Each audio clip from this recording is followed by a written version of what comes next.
nga sa katabi mo, ikaw ang pinagpala, pinasagana at payayamanin ng Panginoon.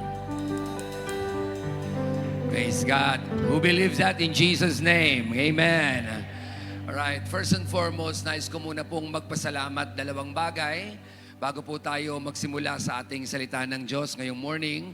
Number one, I just want to say thank you sa lahat po ng umattend ng last Wednesday na ating pong Chinkitan seminar. Maraming salamat po, The Power to Create Wealth. Lahat po ng ating mga businessmen, professionals at lahat na may entrepreneurs, maraming salamat po. It's been a wonderful day. Bakit po? Tayo po'y nakakuha ng mga wisdom from the Master, ang pambansang wealth coach ng Pilipinas. Maraming salamat. Sino po rito yung mga naka-attend last Wednesday? Pakitaas nga po ang kamay. Wow. Sino po rito ang maraming natutunan at nabusog po kayo sa mga wisdom na binigay ng ating speaker? Maraming salamat. And secondly, I just want to say thank you again at magpapasalamat po ako sa lahat po na nag-enlist na ng mga volunteers, no? Ngayon pong araw na to ay huling oras na po bago matapos ang ating worship service mamaya, bago kayo umuwi. If you being led by the Lord and you feel like you would like to volunteer for the next 3 months, July, August, and September, sa mga ministries po natin, pumunta lang po kayo doon sa ating booth, sa welcoming team. Meron po tayong application form or enlistment form. Sa mga nag-uwi na po nung last Sunday, and if you are now decided, dalhin nyo lang uli po doon sa may booth natin, sa welcoming, tas pakilagay po. And next month po, next week po, si Joash at ang aming ilang mga coordinators at directors ng ministry, i-welcome na po kayo. May welcome party po tayo. Magpapapatay po kami ng kapitbahay para sa inyo. Hindi, biro lang. No? We will celebrate with you because we would like for you to have a foretaste o tikim ng ano po ba ang paglingkod kay Lord. Masarap pong maglingkod sa Panginoon. And everybody say, Amen and amen. Okay? Maraming salamat po. Palakpakan na po natin ngayon ng mga nag-volunteers. Hindi ko pa ho kayo kilala, pero sooner or later, we will be meeting you. Maraming salamat po.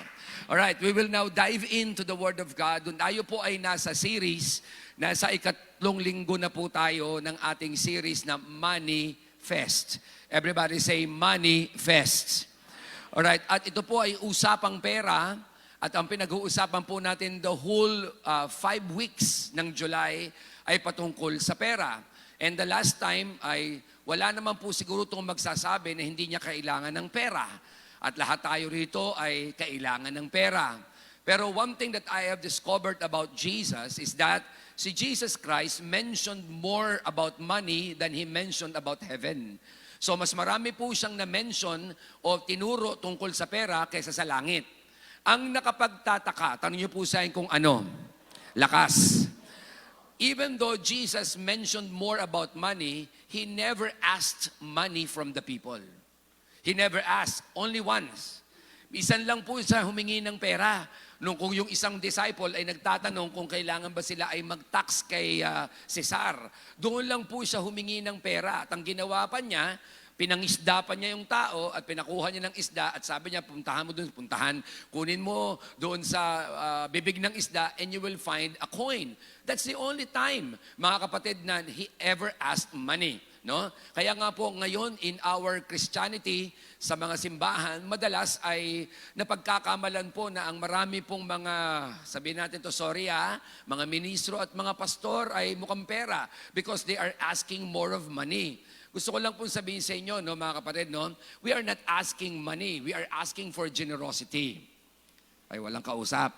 We are not teaching money because we want money from you. No. We are teaching money, this series, because we want everybody to be generous. Kasi the purpose of God in our life, sa ating mga buhay, is not just only to be blessed, but also to be a blessing to others. Not only to your church, not only to your family, but to other people. That's your design.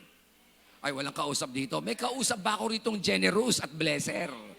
No, may kausap ba ako dito? Now, gusto ko lang muna po itong sabihin sa inyo bago tayo mag-umpisa. No? Tandaan nyo po ito, no? You cannot create the future if you are always surrounded with the familiar.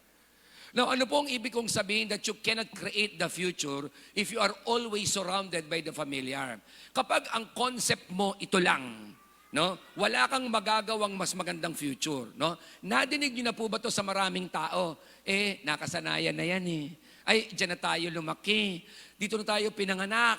Dito na tayo mamamatay. Ano pong tawag doon? You are surrounded with the familiar. That's why you cannot create a bright new future.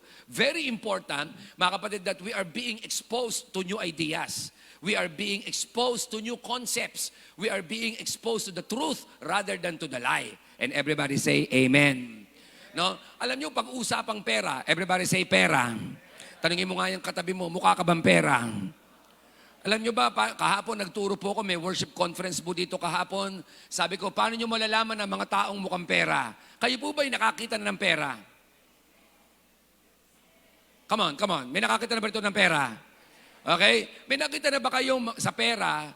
Buti ngayon, nagbago na ha. Pero dati yung mga tao sa pera nakasimangot. Si Ninoy nga, nung unang i-print ang 500, nakapangalumbaba pa. Pagkatapos, yung inilagay na si Cory, at least ngumiti na. Di ba? Pero pansinin nyo ba? Makita nyo po ba yung mga naunang mga pera natin? Ano po yun? Puro nakasimangot. Wala po nakangiti. Yung lumabas yung 1,000 na may 3 tao, ayun, may nangiti na. Sa totoo lang, di ba, yung bakit po doon sa pera, hindi po nakangiti. Yan po ang mga taong mukhang pera. Ano po yun? Pag walang pera, nakasimangot. Walang kausap. Pakisabi sa katabi mo, ikaw ang topic ngayong umaga. Di ba? Yung ba pagka walang pera, hindi maka-worship. Bubukas ka ng aircon, nadidig mong tunog ay bunganga at salita, di ba? Bakit? Sabi nila, he who has the money talks. Alright, pero ito lang gusto ko sabihin sa inyo about money talks. Okay. Kung magsasalita ba ang pera mo, palagay mo, ano kaya ang sasabihin niya sa'yo? Gastusin mo ko. Yung masasabihin ng pera mo, kung makapagsasalita lang ang pera mo, palagay mo, ano ang sasabihin sa'yo ng pera mo? Uy, sumagot kayo sa akin. Palagay mo lang ano sasabihin sa'yo? Okay, eto. Kayo ba may electric bill? Nagsasalita ba siya? Nagsasalita ba siya? Ano sinasabi niya?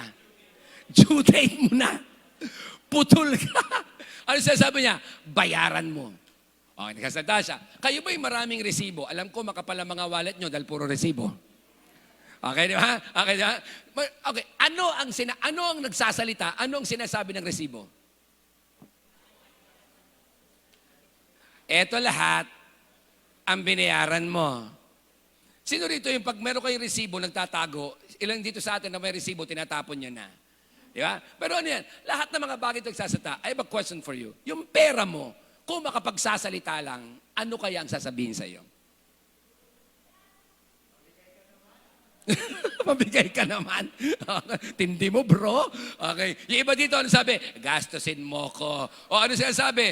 Magtipid ka, wag mo kong gastusin. Wala na. Nagsasalita siya. No? Ito ang nadiscover ko sa pera. Alam niyo kung ano? Kahit pagbali-baligtarin niyo kung ano ang pera, isa lang naman talaga ang purpose ng pera. Ang purpose ng pera is not a goal, it is only a tool. Are you listening to me? Hindi goal ng tao ang magkapera. Kaya kailangan nating magkapera para lang may magamit. Dahil pag ang naging goal mo ay pera, isasangla mo pati kaluluwa ng misis mo para magkapera. Nagets nyo? Kaya maraming corrupt, kaya maraming greed, kaya maraming greedy, kaya maraming nasisira ang buhay. Bakit? Ang nagiging goal ay pera, hindi niya nagiging tulay pera. Kaya kahit kung saan-saan pagbalik-baliktarin mo ang pera, isa lang ang goal. Isa lang ang purpose niya. Tool lang siya. Amen? O parang ganito lang to. Sample ako kayo para maintindihan nyo. Itong salitang empty, kahit pagbalik-baliktarin nyo, empty yan.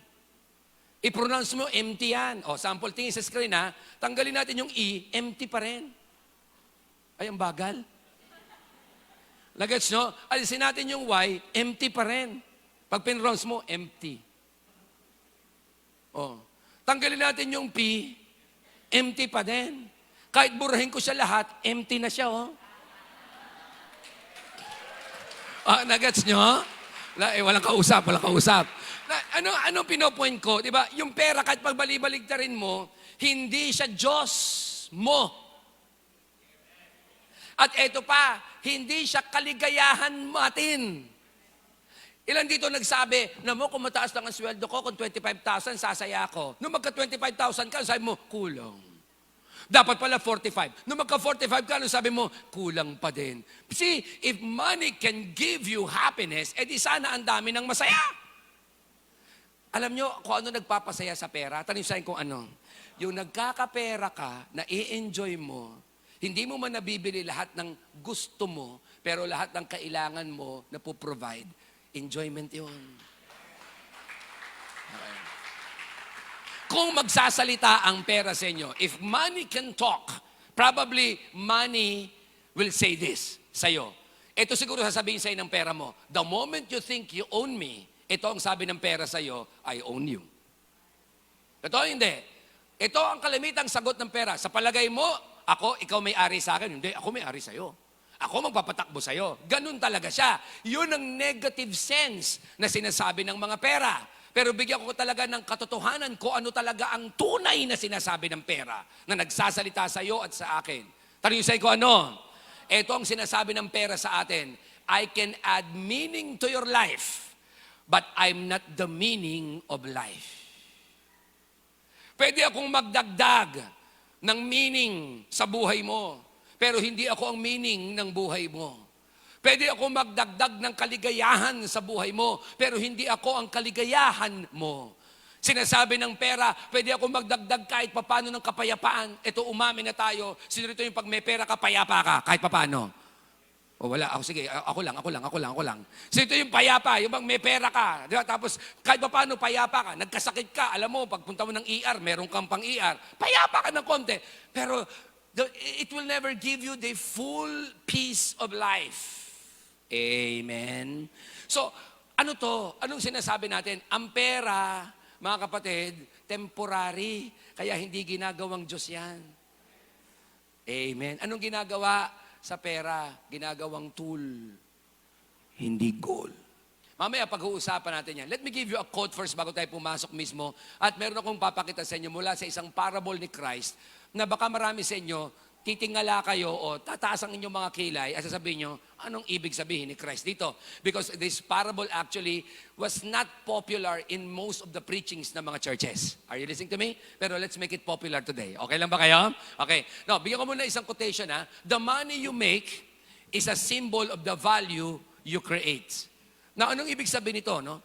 Ang pera na kinikita mo at meron ka ay simbolo lamang ng value na kinikreate mo. Example, kayo ba ay nakakita na ng may pera, kung makaporma, akala mo, one day millionaire? May kilala ba kayong ganon? Sa Reels lang, sa TikTok lang, ang dami nagfe-flex, bukos-bukos na pera. May nakikita ba kayo, mga kapatid, na napunta lang sa networking, nagpo-post, ang dami mga pera. Minsan meron akong kakilala na pastor pa, nag-post siya ng maraming pera kasi pumasok siya sa networking, minesis ko agad siya. Ang sabi ko sa kanya, huwag kang nagpo-post ng maraming pera, susunod na araw makikidnap ka, kundi ikaw anak mo, kundi asawa mo. No, bakit? Sabi niya, hindi ko naman po pera yon. Sa totoo lang, marketing strategy lang yon. Hindi marketing strategy yon. Ano po yon? Ano ginagawa niyo yon? Kasamaan strategy na nag-a-attract ka ng bad attention. Walang kausap. Nakakita na ba kayo ng mga tao sa Reels, sa Facebook na na gumaganon pa yung mga pera, bumibili ng mga kotse? Sa totoo lang, mga peking pera yun. Bakit? Kasi eto siya. Yung mga tao na yung pera, pinoflaunt nila, pinapakita nila, ano ang kanilang kinikreate, kung ano value nila. Kaya nakita nyo, hindi nyo napansin, yung mga totoong mayaman, hindi mayabang. Walang kausap. Di ba? Hello? Yung best friend ko, si Henry C. Dati kapitbahay ko madalas kaming mag-walking sa La Residencia Pag nakita nyo po yun, napakasimpleng manamit.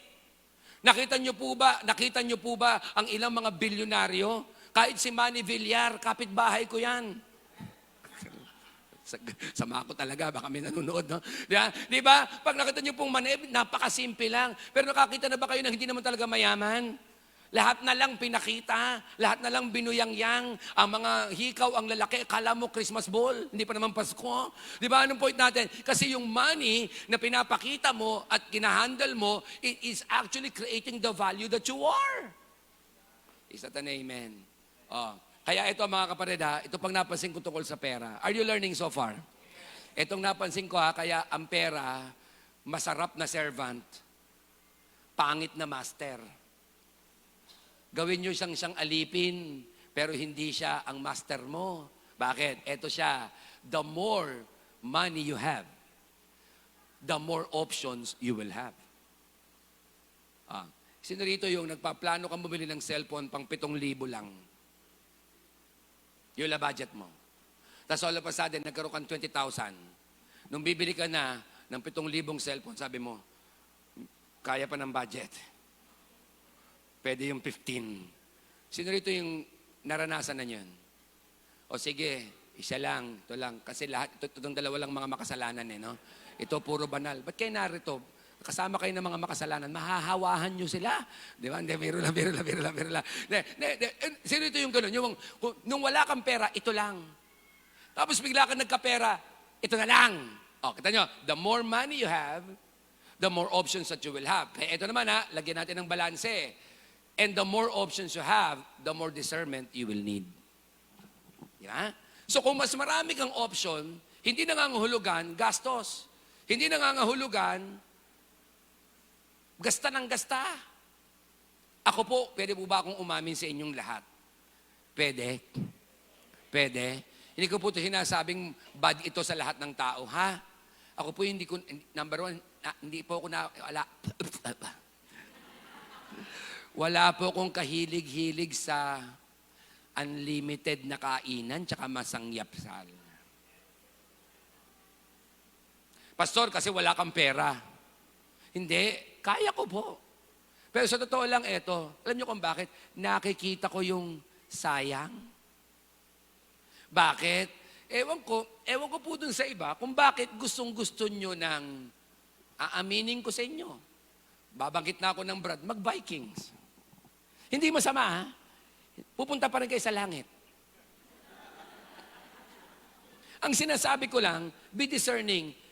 Di ba nyo napansin to? Pagpunta mo sa Vikings, natataranta ka, dami, kuha, dami. Pansin mo, lumalabas yung demonyo ng greed sa buhay mo. Meron ba ritong pumunta na sa Vikings at sinabi sa Eat All You Can na, relax lang. Ano lang, chill. Toothpick muna. Di ba pagdating mo doon, dami to ikot tayo. Tapos sasabihin pa nung establishment, 2 hours lang. Anong ginagawa mo? Minamadali ka niya. Sa totoo lang, ano nangyari? Nagkikreate siya ng value inside of you. Walang kausap. Again, pupunta pa rin sa langit ang nagsasamji. Pupunta pa rin sa langit ang nag-i-eat all you can. Pero ito, ang sabi ko lang ay ganito. Pwede naman, kaya lang be discerning. Ba't mo ba ginagawa? Is this an amen? Ito wag na wag ko sanang madidinig ito sa mga asawa at mga anak. Dami-dami mong pera, Dapat manlibre ka. Tandaan nyo, hindi nangangahulugang may pera ka, dapat gumagastos ka ng madalas. Kamayan mo yung katabi mo, sabi sa katabi mo, I rebuke you in Jesus' name. Totoo hindi. Di ba? Dami-dami natin pera, pagkatapos ganyan lang tayo kainin natin. Ito aminin ko sa inyo to Kailangan ba pagkapasko may medianoche? Kasi darating yung family. Okay, fine. Kailangan ba na ang kailangan Noche Buena at medianoche, bongga?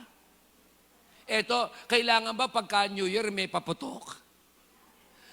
Ikaw nga araw-araw may putok ka Hindi pa ba sapat yun para lumaya sa mga diablo sa pamilya mo? Yung katabi mo nga umaalis Walang kausap dito. Kailangan ba? Be discerning. Is that an amen? Kailangan ba na kabibili mo lang ng sasakyan, nag-iisip ka na naman bumili ng sasakyan? Walang kausap. Kailangan ba na laging modelo palagi ang cellphone? Na kapag ginamit nating lahat, pare-pareho lang naman tayong tumatawag dyan? Kailangan ba na marami kang relo, dadalawa lang naman ang braso mo? Kailangan ba na napakarami mong sapatos, dalawa lang ang sapatos mo, dalawa lang ang paa mo? Di ba? Kailangan ba na marami kang damit, na yung damit kapartner ng bag mo, kakulay ng ngipin mo at ng brace mo? Kailangan bang gawin yon? Be discerning. Kasi nagpa-brace sila, pa-brace din ako. Kaya kita nyo yung iba, di ba? para lang maka-Japorms, maka-forma, pati sa internet bumibili ng brace. Kaya kita mo na nangyayari, nagiging vampira, nauubos ang ngipin. What is the point? Baka forma lang. Wala namang ipon pero forma. Pakisabi sa katabi mo, sabi ko sa'yo, ikaw na ngayon ang pag-uusapan natin. Okay, are you ready? Let's begin. So let us understand, sabi natin kanina, if money will talk, what would it say to you? But let us ask Jesus today. Let us ask Jesus kung ano ang tingin niya sa pera. Ready? I'm going to tell you today a parable na si Jesus ang nagsabi. This is not a popular parable. In fact, this parable is very, very seldom na pinipreach sa mga pastor. Baka nga, ngayon nyo lang ito madinig mula sa atin. Ready? Ready. Pakisabi sa katabi, handa ka na ba? Masaktan. Okay, let us understand this. Let's talk about the parable of the manager. Ang alam natin usually pag stewardship, ang parable tungkol sa talents. No, we're not going to talk about that. Let's talk about the parable of the manager. Most of you probably read this, but you just do away with it. Look at this. Sabi dito, Luke chapter 16 verse 1 to 12. And Jesus told his disciples, there was a rich man whose manager was accused of wasting possessions. So again, pag sinabi pong parable, everybody say parable, this may be a true story or may not be, most likely, not a true story. Pero, it may not be a true story, but it has truth on it. So ito po siya, meron daw pong isang manager na accused, bakit? Corrupt. Right? Here comes. And he called him, the master, and asked him, what is this I hear about you? Give an account of your management because you cannot be my manager anymore. Of course, nahuli siya na ang kanya pong mga accounts, yung minamanage niya sa isang mayaman na tao, winawaldas niya, kinukurap niya. So, nadiscover yung mga ledgers, mga logs, nakita ang spreadsheets, nakita na may corruption, may under the table, blah, blah, blah. So sabi nitong mayaman na may-ari ng lahat, hindi ka na manager, you're fired. Pero siyempre, of course, in a business, may transition. O turn over mo lahat ng papeles, i-turn over mo lahat ng transactions, and after about 1 week, you're done, you're dead, you're fired. You know, you're getting the point? Are you following me? Ito na, something happened. The manager said to himself, what shall I do now? Everybody say now. O, sabi niya, ano nang gagawin ko? My master is taking away my job. I'm not strong enough to dig because I'm old, pang-opisina lang ako, and I'm ashamed to beg because I'm proud and I have pride. So anong gagawin ko? Wala na akong trabaho, tatanggalin ng master ko ang trabaho ko. Hindi ko na kaya magtrabaho pa ng iba. Etong naganap. And I know what I'll do so that when I lose my job here, people will welcome me to their houses. Aba, nakaisip. No? Di ba nyo napansin, no? Ang tatalino ng mga may sindikato utak. May kilala ba kayong ganon? Walang kausap. No? Hindi ko naman sinasabi yung matatalino sindikato. Pero naisip niya, may gagawin ako para pag wala na akong trabaho, ang mga tao, tatanggapin ako sa bahay nila at i-welcome ako, may pupuntahan pa ako. Ito na ang nangyari. So he called in each one of his master's debtors. Tinawag niya lahat na may utang sa kanyang master. And he asked the first, how much do you owe my master? Sabi nung isa, 900 gallons of olive oil. He replied. And the manager told him, take your bill, sit down quickly, make it 450. Nagigets yung storya. So sabi nitong manager na to, pinunta ng mga may utang sa kanyang amo. Magkano utang mo? 900. O sige, ito nang gawin mo, 450 na lang. Kung ikaw binigyan ka ng 50% sa utang mo, anong sasabihin mo? Thank you, oh. Bait mo. Pag may kailangan ka, punta ka ulit sa akin. Walang kausap. Totoo hindi. Yeah? Uy, salamat By the way, ginawa niya to behind the back of his master.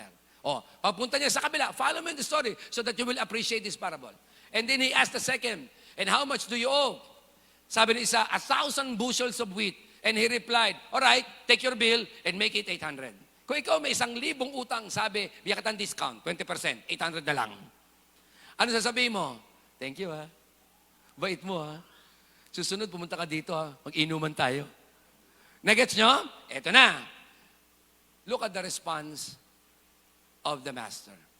Kung ikaw yung master, yung mga may utang sa'yo, diniscountan ng isang corrupt mong manager, anong reaction mo? Sumagot kayo, utang na loob. Pag hindi kayo sumagot, sisingilin ko kayo ng pera. Ano sabi niyo? Ano? Magagalit ka. Ano?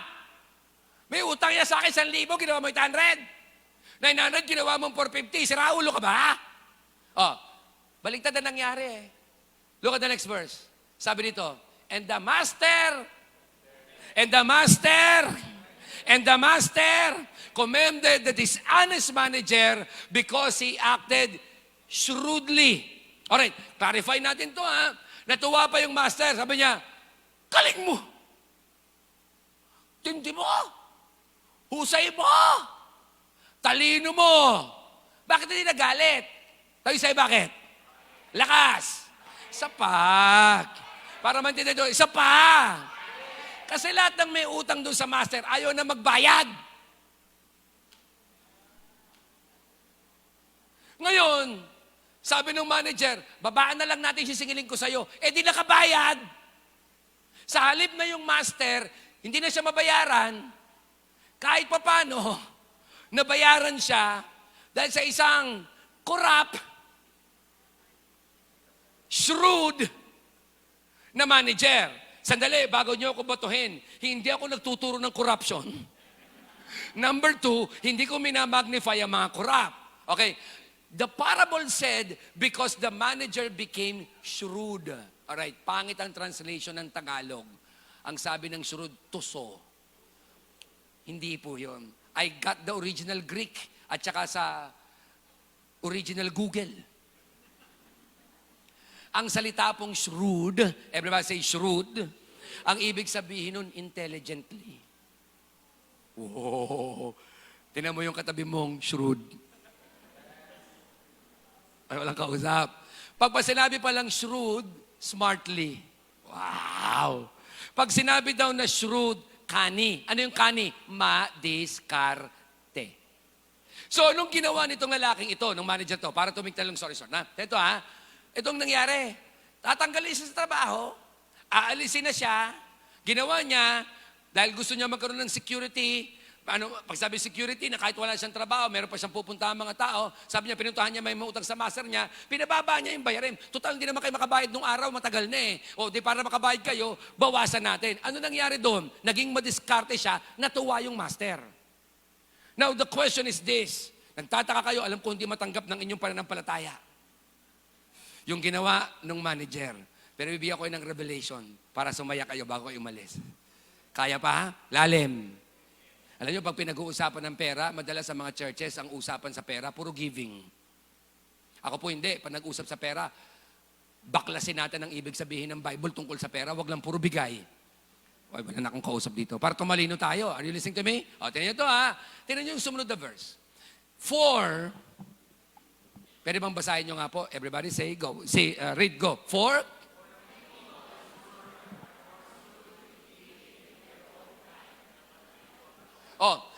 isa pa to na hindi nyo matatanggap. Ano sabi niya?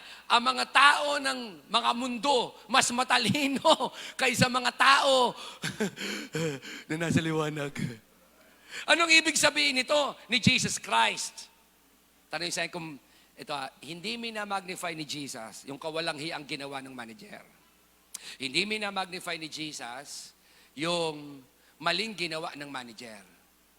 Ano ang tinuturo ng parable na ito? At bakit sinabi niya na ang mga taga-makamundo parang mas madiskarte pa, mas matalino pa, mas smart pa kesa mga taga-liwanag at mga believer? Tanong niyo sa akin kung bakit. Natatandaan niyo yung sabi ng manager kanina, I will lose my job now. Ano sabi niya? Ito ang concept niya. Limitado na ang buhay ko, ang oras ko, diskartehan ko na. Parang ganito. Bakit daw mas matalino ang mga taga-mundo madalas kaysa sa mga, hindi ko sinasabing anak ng Diyos sa mga nakakaalam ng liwanag? Kasi bakit? Kasi eto, pakiramdam kasi ng mga nakakaalam ng katotohanan, mahaba pa ang buhay. May eternity pa naman eh. Eto siya, di baling mahirap ngayon, sa langit na lang sumaya. Kaya hindi ka tuloy nagiging madiskarte habang buhay ka. Ang katotohanan, limitado tayong lahat. Sabihin mo nga sa katabi mo, malapit ka na. Lakas mo. Yung hindi nagsasalita, kinuha na. Hindi, biro lang. Totoo yan. Di ba? Malapit ka na. So kung ang sinasabi nito ni Jesus Jesus or the money manager was commended for taking full advantage of his limited time and opportunity.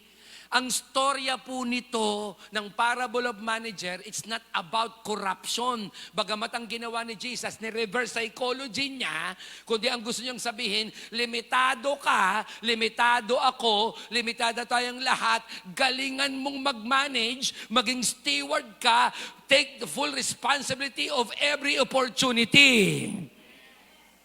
Ano yung sinasabi? Yung pera mo, hindi habang buhay may pera ka.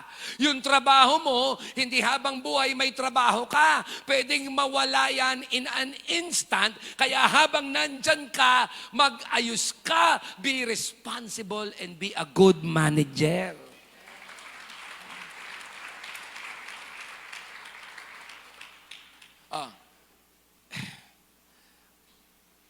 Dito pong ilang araw, medyo sumakit ang puso ko. Hindi biologically, hindi physiologically. Kasi ako po ay nadinig ko sa balita na isang 11-year-old na babae ang nawala. Nabalitaan niyo po yun. Na nawala at pagkatapos po ay natagpuan 2 days after, malapit sa kanilang bahay, naked, half naked, ni-rape, pinatay sa sakal. Hindi po unang malaman nung una kung sino ang pumatay. But after backtracking ng mga pulis ang lahat, na-discover na kamag-anak din ang pumatay. At alam nyo po, ang nakakalungkot pa, yung bata, ang magulang nasa Cavite, yung tatay tricycle driver, at etong matindi. Alam nyo po kung ano? Nung pong umaga, humihingi po sa tatay niya, doon sa paradahan ng tricycle ng 11 pesos. Hindi ko alam kung magkano yun. Basta bibili lang daw ng tsinelas. Nung gabi, hindi na umuwi. 2 araw na hindi umuwi. Nung hinanap, natagpuan, nasa kawayan ng malapit sa bahay nila, patay na po ang bata, almost in a decomposition stage. And nung siya po ay inotopsy, positively, siya po ay ni-rape. After many days at almost a week, na-discover kamag-anak. Alam niyo, sa totoo lang, iyak po yung nanay mula sa Cavite, nangangamuhan, umuwi, katulong po siya, umiiyak. At yung tatay, umiiyak din. At ang kamag-anak, umiiyak. At ang lagi nilang sinasabi ay ito. Tanong sa'yo ko ano? Kung alam ko lang. Alam niyo, sa totoo lang, bakit sumakit ang puso ko at nainis ako? Sumakit ang puso ko, nainis ang ulo ko. Bakit? Tanong sa'yo kung bakit? Yung pala yung bata, wala ng 10:30, nasa labas, pinabili ng sigarilyo ng isang nag-iinuman. At pagkatapos, bangag na yung mga umiinom, ni-rape yung bata, tinapon, pinatay. Pakinggan nyo ko mabuti At hindi man lang na-bothered ang mga magulang, na gabi hindi umuwi. Tanong sa'yo bakit? Kasi bakit? Sanay yung magulang na yung batang 11 years old, hindi umuwi. Sanay sila na yung bata, pinababayaan lang nila. Numuuwi sa mga kamag-anak, sa mga eskwela, sa mga kaibigan, and they will not even bother. Sabi niyo, Pastor, alam ko mababasya naman ako nito sa live, okay? Eto, sabi, sinisisi ko pa ba yung magulang? No, I'm telling you this. Listen, what am I trying to say? Yung may anak ka, limited lang yan. Come on, talk to me. Yung dumaan ng anak mo sa buhay mo, limited lang yan. Dahil isang araw, pag nawala yan, sasabihin mo, kung alam ko lang. Yung marriage mo, limited yan. Hindi ka forever. Sumpaan lang sa altar yung habang ako'y nabubuhay, magpakailanman. Ay naku, hindi. Limited yan. So pag may pinadaan sa iyo ang Diyos, take full responsibility. Limited time, maging shrewd ka, maging smart ka, maging talented ka, may gagawin ka. Oh, kaya pag ang mga anak ninyo, sama ng sama sa inyo, wag kang sumama sa akin ng init-init dito, ang kapal-kapal ng mukha mo. Yakap na yakap ang mga anak nyo. Bakit? Limited yung time. Bakit? Kasi isang araw, ang anak mo gusto mo nang yakapin, ayaw na sa'yo. Ay, walang kausap. Ay, walang kausap. Yung business mo, wag mong sabihin, natatandaan yung story ni Jesus Christ, may isang mayaman. Diba yan? Sobrang yaman niya. Wala na siya mapaglagyan ng yaman niya. Wish ko lang. Nag-gets nyo, diba? At ang ginawa niya, nagtayo siya ng maraming barns. Remember the story? Nabasa. Nagtayo siya ng maraming bodega. Nilagay niya lahat ng bodega. Sabi niya, ay kulang pa to. Magtatayo pa ako ng bodega. Nung matapos na, sabi niya, ngayon meron na. I will eat, I will sleep, I will drink, and I will sleep in, be merry. Iinom ako, kakain ako, magsasaya ako. Nung gabi, kung nabasa niyo, sabi ni Jesus Christ, sabi ng Bible, you fool! Ngayong gabi, kukunin kong buhay mo at kanino mapupunta lahat ng pinaghirapan mo. What am I trying to say, guys? Ang pera, limited. Dadaan lang sa buhay mo. Pero ang oras, ang opportunity, nasa kamay mo. Kaya gawin mong maging matalino, maging intelihente, maging shrewd, maging diskarte na manager. Yung iba, unang sweldo, nagpainom agad. Diyos ko. Ay, sumeda ka. Unang sweldo, ginastos agad, laki problema. Ulitin mo nga, sabihin mo nga sa katabi mo, malapit na malapit ka na.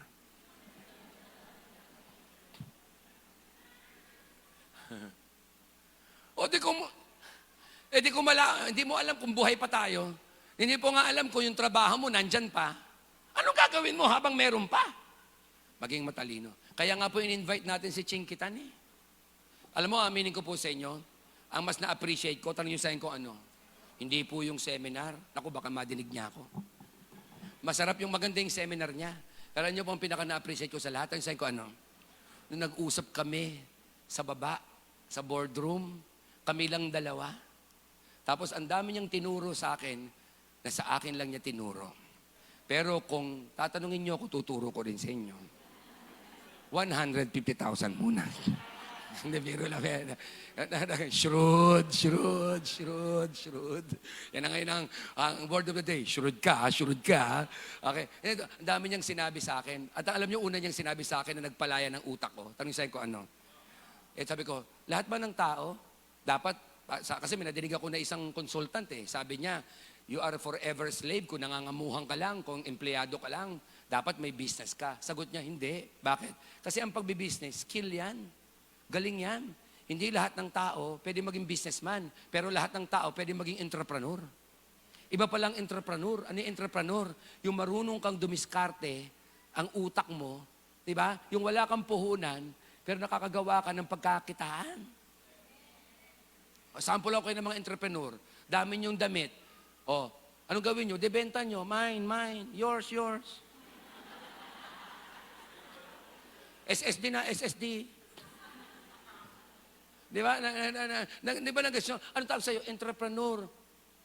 Hello? Itong problema natin, we tend to accumulate. Hello? Itong gusto natin, accumulate. Sample lang ko na kayo. Naku, naituro kasi ng nanay nyo yan eh. Kaya nung lumaki ka, gusto mo mas marami kang damit, marami kang sapatos, ayaw mong ilabas. Sample. Mga nanay naman, yung mga garapon. Wala nang takip, iniipon mo pa. Anong nasa isip mo? May paggagamitan tayo niya. Tapos magugulat ka, may ipis na, may amag na, may uod na, ayaw pang tapon. Kaya di ba, kami mga lalaki, kinamumuhian ninyo. Dahil pag kami naglinis ng bahay, tapon kami ng tapon. Pati nga, ikaw itatapon ka namin eh. Na, ano lang po, bakit ba accumulate ka na accumulate? Hindi mo naman papakinabangan. Ang nasa isip ng babae, darating yung araw, mapapakinabangan. Sa totoo lang, isang araw nakalimutan na kung saan napunta yung inipon, walang kausap. Is that an amen? Pakisabi sa katabi mo, lumaya ka na, bebe. We tend to accumulate. Di ba? Ngayon, kung ina-accumulate mo, pagkakitaan mo, di sige. Gagamitin mo pa talaga, sige. Ako lagi kong tanong sa asawa ko, gagamitin na ba yan? Hindi pa, tapo na yan. Walang kausap. Pag di mo ako nasagot na, gagamitin na yan ngayon, bukas, makalawa. Pag hindi mo ako nasagot, tatapon na yan. Kaya minsan, pag tinanong ko, Joseph, gagamitin ka na ba? Hindi po, tatapon na kita. Nagigasa mo point natin? Amen. Oh, ano yun? May limited ng time natin. Hindi all the time buhay tayo. Ulit, hawakan mo ulit yung kamay ng katabi mo. Makikita pa ba kita? Tanungin mo nga siya. Makikita pa ba kita ulit? Oh, eto na ngayon. Oh, hindi pa po ako nagpipreach ha. 3 points ko. Okay, ready na kayo ha? Ready na? Are you learning? Lumilinaw? Lumilinaw? Jesus is not teaching about shrewdness. He's not teaching about corruption. He's not teaching about bad things. No, He's teaching about, sinasabi lang ni Christ ito, limitado ang lahat. So, take full responsibility and be a good manager and a good steward. Yun lang. O, ito na. Bumanat na si Christ, dinugtungan na niya. Sabi niya, I tell you, basa yung bold letters, use. Anong sabi? Use worldly wealth to gain for your friends for yourselves. So that when it's gone, you will be welcome into eternal dwellings. Ang sinabi, gamitin mo, huwag kang paggamit. Gamitin mo ang pera, huwag kang paggamit. Gamitin mo ang trabaho, huwag kang paggamit. Gamitin mo ang talino mo, huwag kang paggamit sa talino mo. Bakit? Sabi niya, gamitin mo yung kung meron ka to gain friends. So that when it is gone, you will be welcome in eternal dwellings. Ano yun? Gamitin mo ang meron ka to win people for the Lord. Para pag isang araw, wala na ang lahat ng ito. Pagdating natin sa langit, sasabihin ng mga taong natulungan mo, kuya, ate, sister, pastor, cell leader, salamat. Kung di mo ko tinulungan, wala ako rito sa langit.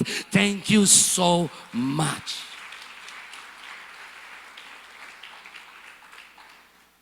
Kwentuhan ko po kayo, pwede? Pwede?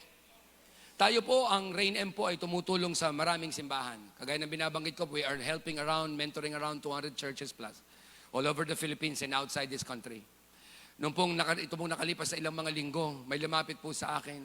Sabi sa akin, Pastor Reggie, pag-pray mo naman ako. Bakit? Because we're planning to go abroad. By the way, yung kausap ko po ay mag-asawang pastor. At ang sabi niya, gusto po namin mag-abroad. At ang sabi ko, bakit? Kasi po ay kapos na po ang aming pera. Sa totoo lang, hindi po umaangat ang pera namin. So ako po, pagkaganyan, nauupo ako, chinecheck ko anong dahilan. Kasi sa totoo lang, ang kapusan po, tiyak may ugat. May ugat yan. No? May ugat yan. Yung ugat, nag-usap-usap kami. Habang nagsasalita po siya, sabi ko sa kanya, tulungan ka namin. Sabi ko sa kanya, alam mo sa totoo lang, gusto ko naming tulungan. Mabait kang pastor, na kayong dalawa mag-asawa, sobrang tinuturing ko ng anak namin. Alam nyo, ito po, tanisayin ko ano. Sabi sa akin ng lalaki, Pastor, sa totoo lang, aminin ko sa inyo, sobrang pasalamat ko sa inyo. Bakit? Kasi nung nag-uumpisa ang ministry namin, walang-wala talaga kami. Kayo ang nagbigay ng sound system sa amin. Mixer, binigyan natin ng mixer dati. Pastor Alvin. Binigyan namin ng mixer. Tapos, nung sumunod, bigyan mo kami gitara. Tay, sabi niya, Pastor, sabi niya, pati nga po upuan namin galing sa inyo eh. Tapos sabi niya, ngayon pati po yung TV galing din sa inyo, sa Rain M. Totoo lang po, lahat ng laman ng church namin, Rain M. Pangalan na lang po, hindi Rain M. Sagot ko sa kanya, gusto mo ba? At ang sagot niya, pagpe-pray ko po. Alam niyo, pinagpe-pray ko siya. At sabi ko, pag nag-Rain M ka, aalis tayo dyan. Lalipat tayo sa isang business sector, doon tayo mag-start. Tapos sabi niya, Pastor, maganda yan. Sa totoo lang. Pero ang ugat sa lahat, nagpapasalamat ako. Kung di kayo tumulong, Sa totoo lang, yung mga taong narito, baka wala at hindi born again, hindi pupunta sa langit. What am I trying to say?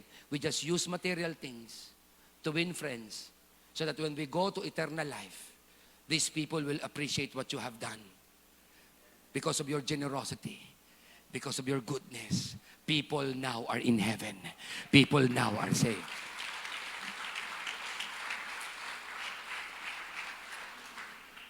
Dami mo nga pera, dami mo namang kagalit. Yaman mo nga pero wala ka namang kakilala. That's nothing for God. 3 things before we close today. Did you learn something today? Number 1, what is Jesus trying to tell us? Number 1, money is a means, not the end. That's why Jesus said, use earthly wealth. Money is a means. Nadinig niyo na ba itong phrase na to? The means does not justify the end. Ano ibig sabihin nun? Pag sinabing means, everybody say means. Ibig sabihin yung paraan, yun ang ibig sabihin ng means. Diba? Ang pera ay paraan. Pero hindi siya ang end. Hindi siya ang goal. Siya ay paraan. Kaya kung gagamitin mo siya bilang paraan, gamitin mo siya bilang paraan sa katotohanan at katuwiran. Yung iba, ginagamit ang pera sa kasamaan. Kaya ano nangyayari? The more gamitin nila ang pera sa kasamaan, hindi nila alam sila ang ginagamit ng pera, bumabagsak sila sa temptation na the love of money. Pero eto siya, I pray in Jesus' name, mag-pray kayo na magkaroon kayo ng pera. Ay, walang kausap. Sino ito gustong magkaroon ng pera? Pagpe-pray ko. Oh, I pray in Jesus' name, magkaroon kayo ng maraming pera. Pero ano lang, dapat ilagay mo na sa isip mo, ito ay means, hindi siya ang end. Hindi siya ang meaning ng life. Siya ay means, hindi siya meaning. Hindi siya nagbibigay ng kaligayahan. Gagamitin ko to para magbigay ng kaligayahan kahit papano sa iba. Pero hindi siya ang kaligayahan ko. Kapag meron ka na nitong kaisipan, ang langit, handa ka ng pagpalain ng pera. Pero hanggat ang pera goal mo, hindi dadaloy ang pera. This is the reason why Jesus talked about money more than heaven. And yet, He never asked for money and money is following Him. People are giving money. Ang dahilan, kasi sa Kanya, ang pera means, hindi the end. Tingnan nyo to ha, being a means to an end, is what makes anything meaningful. Walang kausap. Yung ikaw yung ginamit sa isang purpose, it gives your life meaningful. Ako natutuwa ako na tumulong tayo sa maraming pastors, sa maraming mga churches. And right now, they are churches winning the world for Jesus Christ. Alam ba ninyo that we are supporting missionaries, mga missionaries na hindi natin kakilala, all over the world. I'm not saying the whole world, but we are supporting missionaries. Iba-ibang bansa. Hindi po natin sinusuportahan lang ang Thailand. Hindi po. Nagsusuporta po tayo sa Nepal. Meron po supposed to be tayo nitong June na guest natin na Nepalese na missionary na magsasalita lang dito, magte-testimony lang ng sandali. Hindi natin sila kilala. Pero alam nyo po, ginamit natin yung support na $100. Ano po yun? Dahil siya naman po ang nag-win ng mga Nepalese na hindi natin kayang puntahan. Alam nyo ba, yung inyong mga tithes and offerings, hindi naman namin ginagamit siya ng personal. Alam nyo po, ginagawa natin, we are using it to win the world for Christ. We are using that to help other people, to help other churches, and to support missionaries. And that what makes church meaningful. Come on, talk to me.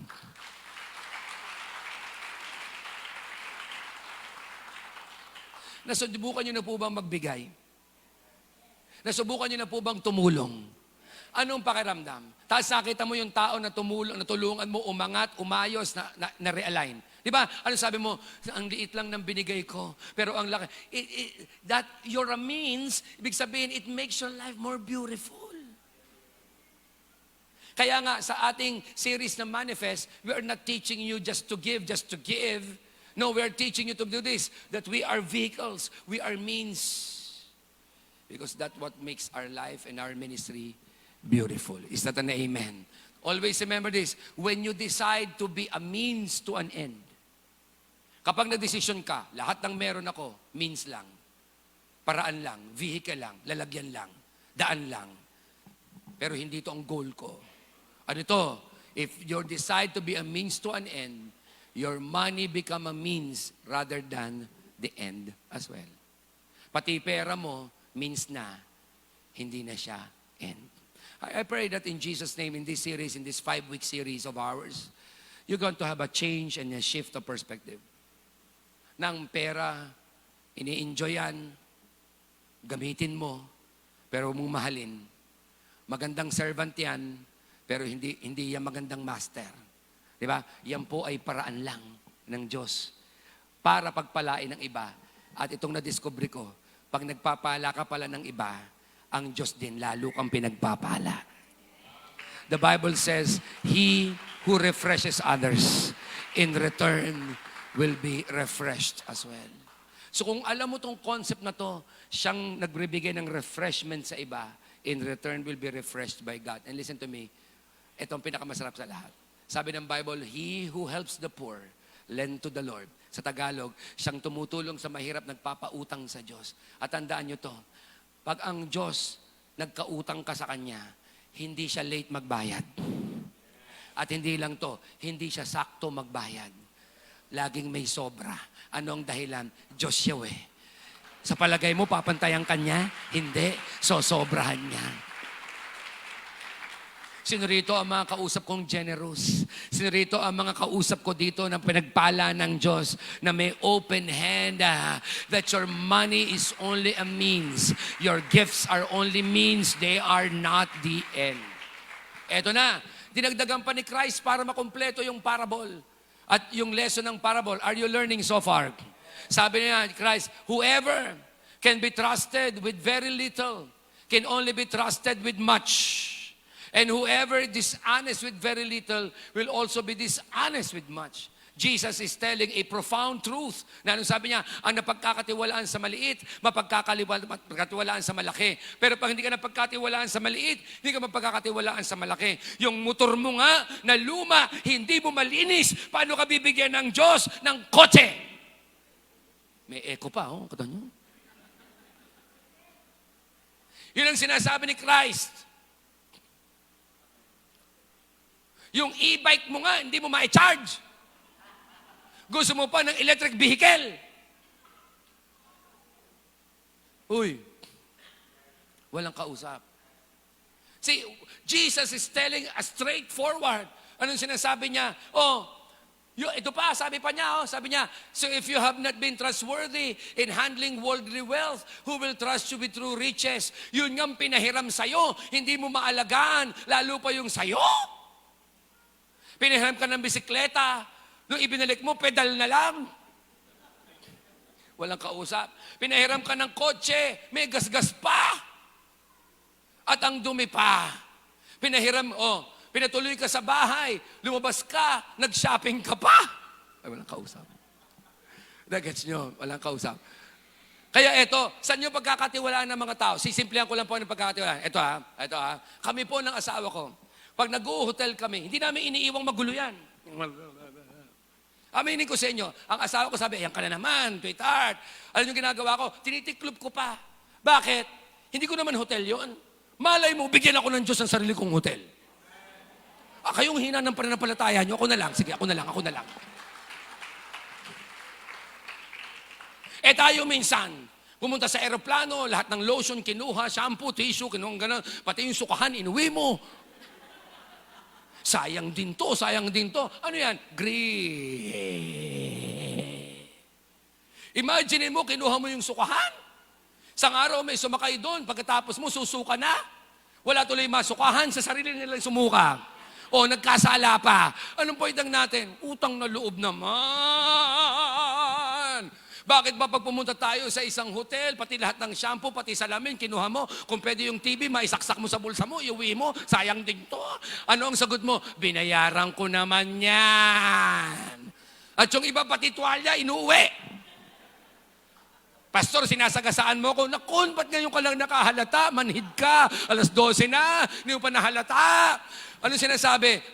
Dumaan sa'yo. Pagbutihin mo. Ano nangyari? Nandyan sa church, nag-cell group kayo, nag-ikutan kayo, ginulo yung upuan, nakuha nyo ng tama. Pagkatapos yung mag-cell group, balik mo! Nagpapatama ka, pastor, sa cell leader?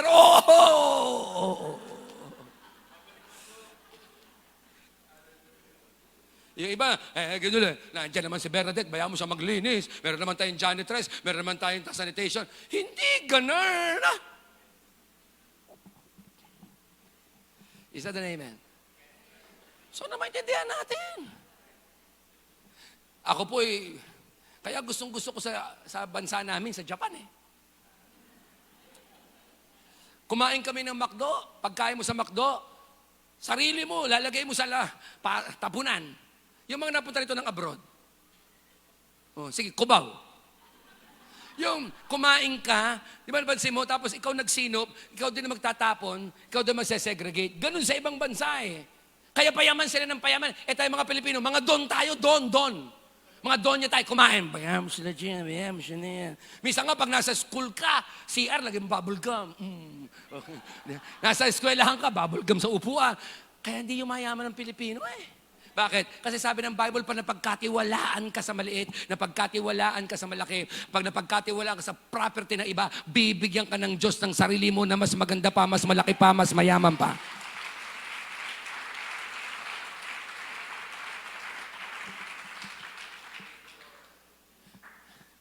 Yung iba uminom sa dispenser.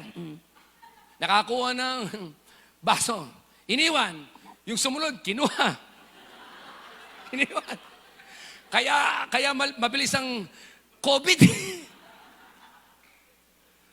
Kaya nakita niyo po tayo, di ba? Yung iba kukuha ng kape, pupunuin. Sisilip, mainit, iiwanan na. Pastor, ba't mo alam? May CCTV ron, baka di nyo alam. Hindi. Di ba? Ito sa totoo lang, di ba? Libre. Buti pala sa church ito, libre kape. Susunod sana, emperador. Joke lang. Okay, joke lang. Huwag ka magala, malay mo, maisip ko yan. Okay, hindi, biro lang. Ito na, libre. Yung iba kukuha ng kape, pupunuin. Hoy, service na. Iwanan.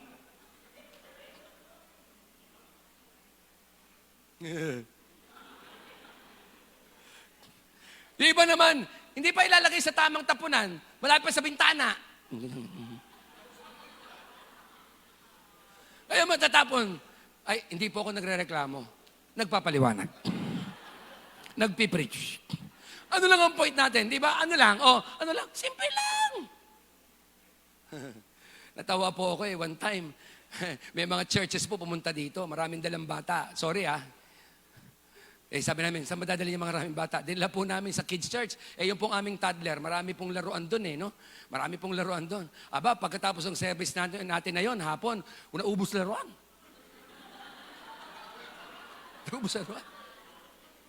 Naubos. Sabi sa akin ng director ng kids church, Pastor, dati to 3 kahon. Ngayon to, naisasara na namin yung kahon. Sabi ko, sino gusto mong kasuhan natin? Mga bata o magulang? Ano bang gusto mong kasuhan natin? Yun ang problema nakigamit lang, nag-uwi pa. Pakisabi sa katabi mo, sabi ko sa'yo, ikaw ang topic ngayon Di ba? Nakigamit lang, nag-uwi pa. Nung nakaraan may COVID nung araw, di ba? Naglagay tayo ng alcohol dyan. Merong iba, may dala ng container.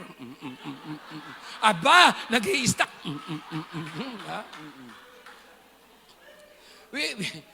Hindi namin tinigil yun. Bakit? Hindi para ma-magnify ang greediness, kundi magsawa ka sa alcohol. Ano lang ang point ko? Kapatid naman, wag na sa atin sa church. Sa iba na lang. Sabi mo nga sa katabi mo, kaya mo pa to, makakakain ka pa. Ganito tayo mag-preach ng pera. Okay, sabi ni Christ, saan na pagkakatiwalaan tayo sa property na iba? It's not an amen. Sabi niya, and if you have not been trustworthy with someone else's property, who will give you the property of your own? So, number 1, anong tinuturo ni Christ? That money is a means, not an end. Number 2, tinuturo ni Christ that money is a test, not a testimony. Na ano yun? We try to tell stories about how we have so much. No, no, no, no, no, no. Ang pera ay test. And the more you are blessed, the more must be humble enough in the sight of God and in the sight of the people. Test po ang pera. Tinetesting kung paano mo siya gamitin. Tinetesting ang puso mo kung mas mamahalin mo ba siya o gagamitin mo lang siya. Tinetest ang pera na kung kailan ka walang pera, generous ka. Nung magkapera ka, nanging kuripot ka. It is a test. Kaya nga ang pera, hindi nagbabago ng buhay ng tao. Naghahayag at nag-e-expose ng tunay na laman ng puso ng tao. Do you understand that? Come on, clap your hands if you believe that today.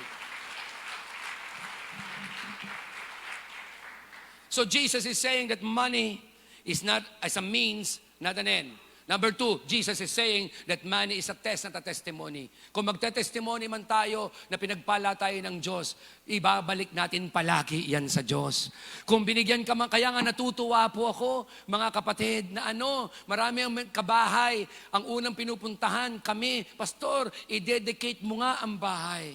Gusto ko po ulit po sa inyo, simula po bukas, magsisimula na po kaming lumibot at kukontakin na po kayo ng aming mga pastor at ang admin. Kami po ay magsisimula na sa isang taon, itong buong taon na to, na ibe-bless namin ang inyong bahay. Pupuntahan po namin, i-dedicate namin, i-house bless natin. Okay? Lahat ng bahay, hindi lang bagong bahay, basta may bahay kayo, kahit bahay ng aso mo, i-bless natin. Okay, nagas nyo, bakit po? Ano lang ang pinopoint nating lahat? Kung kayo may pinagpala ng Diyos, may bago kayong sasakyan, padedicate nyo, give glory to God. May bago kayong trabaho, give glory to God. May bago kang boyfriend, give glory to God. Iniisip ko pa kung believer or unbeliever eh. Okay? Di ba? Kung meron, di ba? Lahat yan, bigay nyo kay Lord. May bagong transaksyong napasok, give glory to God. Alam nyo kung bakit? Diyan ang nangyari kay David, kung bakit siya nagkaroon ng plague. Ano nangyari? Tinukso siya ng demonyong bilangin ang kanyang army. At nung binilang ang kanyang army, nag-census siya. Alam niyo kung ano nangyari? Dumating ang plague, patay ang kanyang mga tao. Question, nagbilang lang, nag-census lang, nag-statistics lang, pinatay ng Diyos? Hindi po. Kasi meron lang Diyos sa statistics. Sa Book of Exodus, the moment nagbilang ka, kada bilang mo, ibibring mo ang offering mo kay Lord. Ibig sabihin, babalik mo sa papuri sa Diyos. Lord, ang dami ko na palang naipon na pera. Salamat sa iyo. Ang tawag doon, nag-census ka, and yet binalik mo sa Diyos. Lord, salamat po sa bahay namin, binalik mo sa Diyos. Doon ang blessing dadaloy. Test yan. Okay, tuloy natin ha. We're closing. And no one, pakibasa, ready go. And no one can serve two masters. Either you will hate the one, love the other, and you will be devoted in the one and despise the other. Again, for the second time, you cannot serve. Bakit ang binanggit ay serve? Kasi nga ang pera ay servant lamang. So what Jesus is trying to say is this. You cannot serve them. You cannot serve money and God alone. And God both together. So Jesus is saying today, tayong lahat, pakisabi, ako. Sabi mo sa katabi mo, ikaw din. We are managers, not owners. Is that an amen? Hindi po tayong may-ari ng pera natin. Hindi po tayo may-ari ng buhay natin. Managers lang po tayo. Kaya, pagbutihin mo. Mga magulang, hindi po kayo ang may-ari ng anak nyo. Manager lang po kayo. Pagbutihin mo. Mga may asawa, hindi po kayo may-ari ng asawa nyo kahit isa kayo ng apelido. Manager lang po kayo. Pagbutihin mo. Let me give you a challenge and I'll close with this. Did you learn something this morning? Lumalim? So this time, pag may hawak ka ng pera, tool. Means, hindi siyang end, hindi siyang goal. Sabi natin kanina, money is a means, not an end. But I have a question for you. Alam na natin yan. It's not an end, it's a means. But, if being a means to an end gives meaning, gives you life meaning, my challenge for everyone is this. To what ends do you want your life to be a means? Alam ko, hindi kayo maka-amen agad kasi pinaprocess nyo pa yung English. Ang tagal maintindihan. Ulitin ko. If being a means, kung tayo ay means, to an end, give meaning. Anong end ang gusto mo para maging means ka?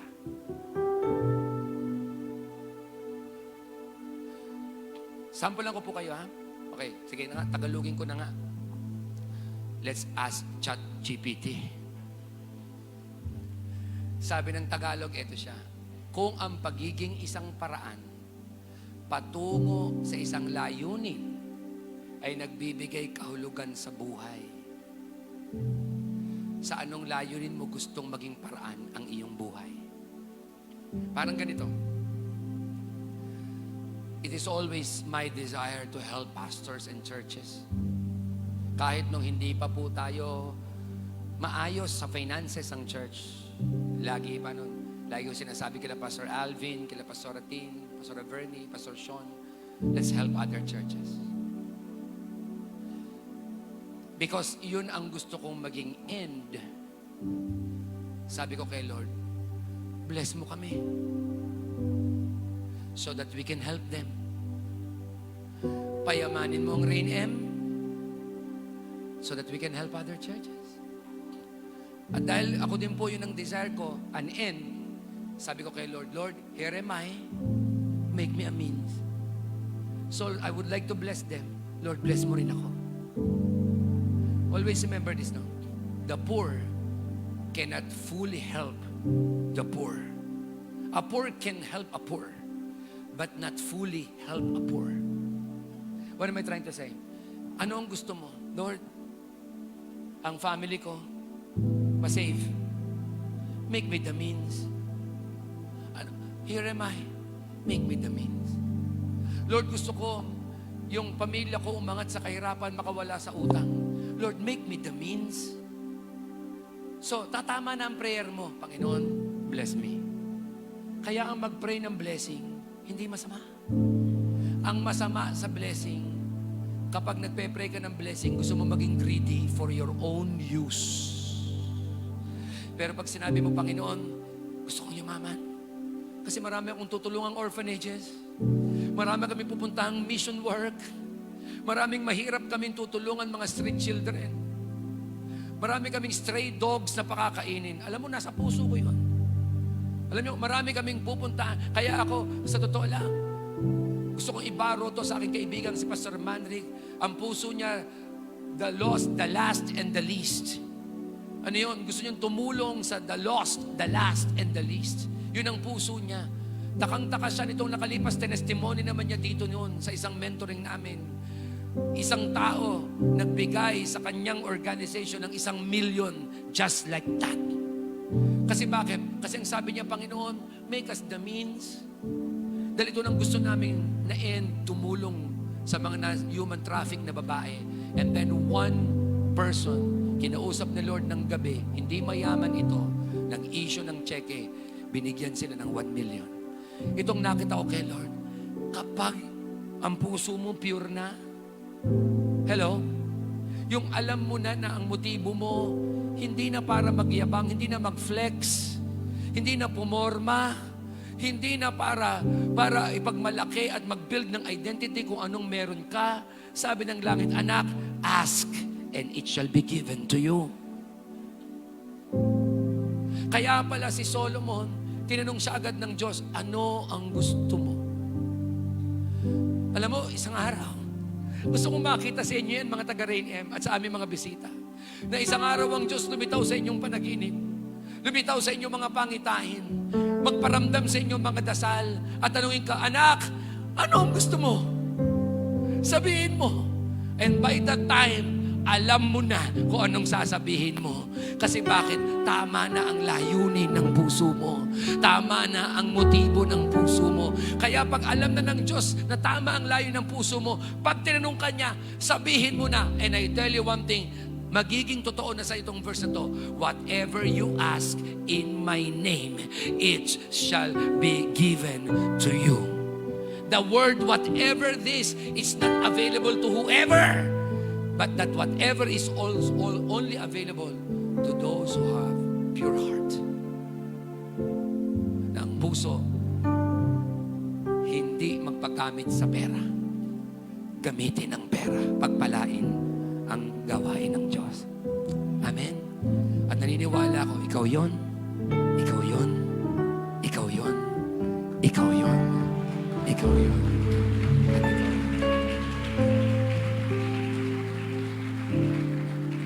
Let me give you again, in our series Manifest, a blessing and a warning.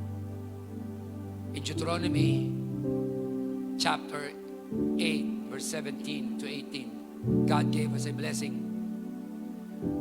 You may say to yourself, my power and strength and the strength of my hands have produced this well for me. Pwede mo raw kasing sabihin talaga ng, kaya ako yumaman kasi magaling ako. At lahat ng ito nang dahil sa talino at husay ko at diskarte ko. Pwede mo yung sabihin eh.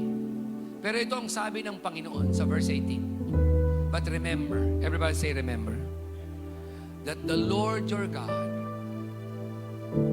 for it is He who gives you the ability to produce wealth. Oo, may lakas ka, pero ang ability sa Kanya pa rin galing.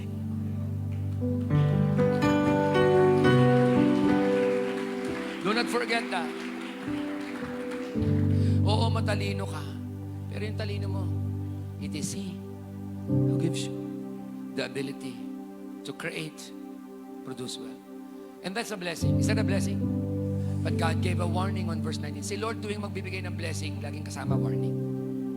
Kasi alam niya, pokmaro tayo eh. Alam niya, mabalik tayong bumagsak eh.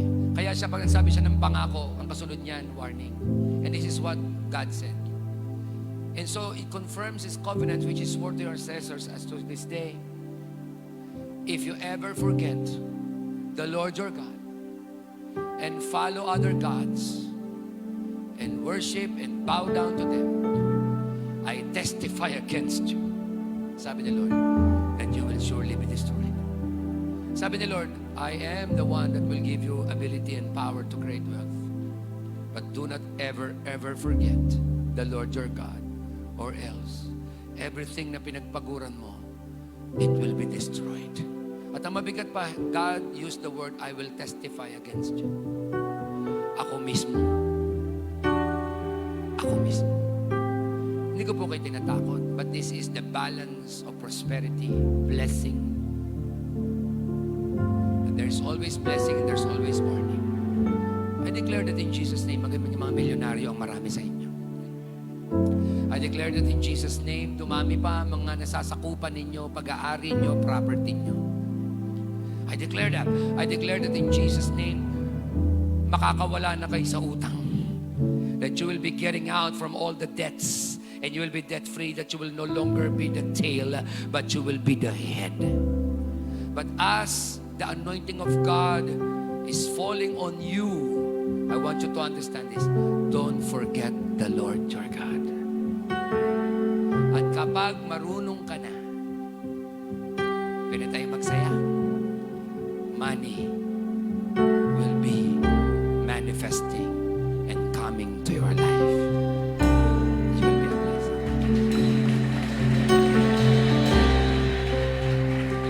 Akbayan mo nga yung katabi mong mayaman. At sabi mo sa kanya, yaman mo kapatid, pero mayaman din ako. Sabi mo sa katabi mong mayaman, hindi ako mangungutang sa'yo. Ililibre pa kita. Ibe-bless pa kita. Kasi parating na ang pagpapala ko. Parating na ang pagyaman ko. I'm generous. I'm prosperous. And I'm abundant. May kausap pa ako ditong payayamanin ng Diyos. May kausap pa ako ditong generous.